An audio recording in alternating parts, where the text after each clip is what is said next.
remember where Zhejiang is? Southeast?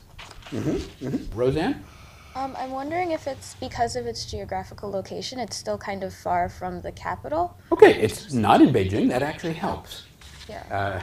When you, at this moment in time, perhaps, to do the kind of things that Mr. Liu did, and it's indeed far from Beijing. Where's Chiang Kai-shek from? South China. South China. Actually, the movement came from Guangdong, but he's from Zhejiang. Chiang Kai-shek's from Zhejiang. And indeed, most of the nationalist leadership in the 1920s and the 1930s, after the founding of the Kuomintang, is from Zhejiang, or the national government. It's the home base, as it were, of the enemy.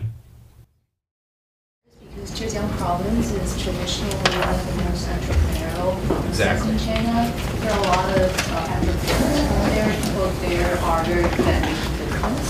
And also, I guess the local government are somewhat flexible in the way they deal with some stuff. So it's in a historically entrepreneurial area.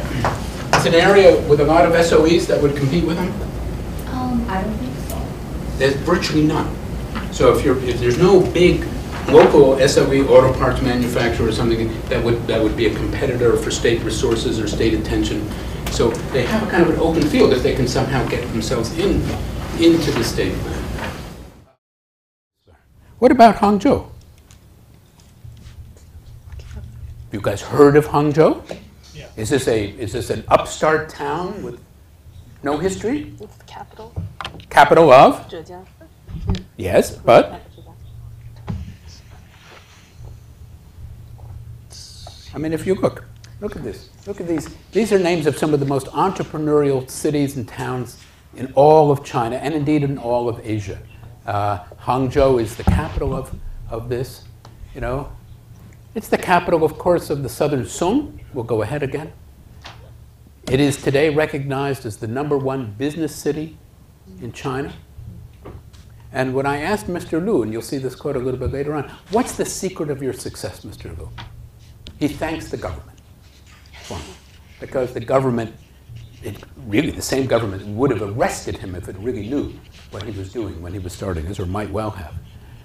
But instead I asked him, what's the real secret of your success, Mr. Liu? And he says, as long as there is a human race, there will be Chinese, and as long as there is a market, you will have people from Zhejiang.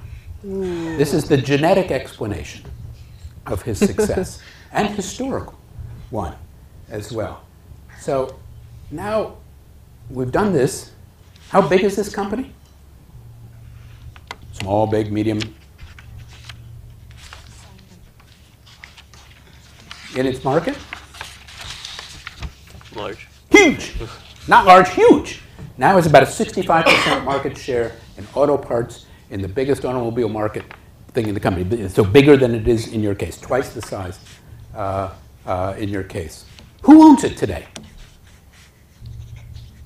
Who owns this company, founded in a people's commune in 1969? So who owns Wanchang? What kind of company is it? It's private, indeed. 还有呢? It still seems to be a Family. Family company. Really extraordinary.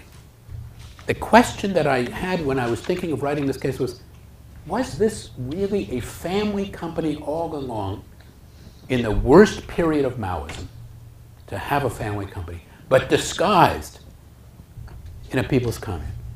Or did Mr. Liu, Russian style, steal the assets in the 1990s when it became formally private?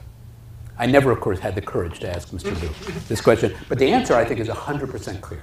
He didn't steal the assets. It was his company and his family's company, protected by a very wise party secretary so that this village could thrive.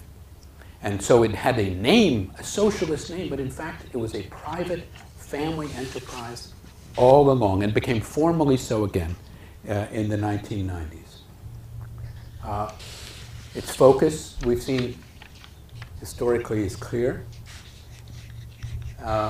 And we've seen what its strategy has been. What is its fundamental, what is Mr. Liu's fundamental strategy?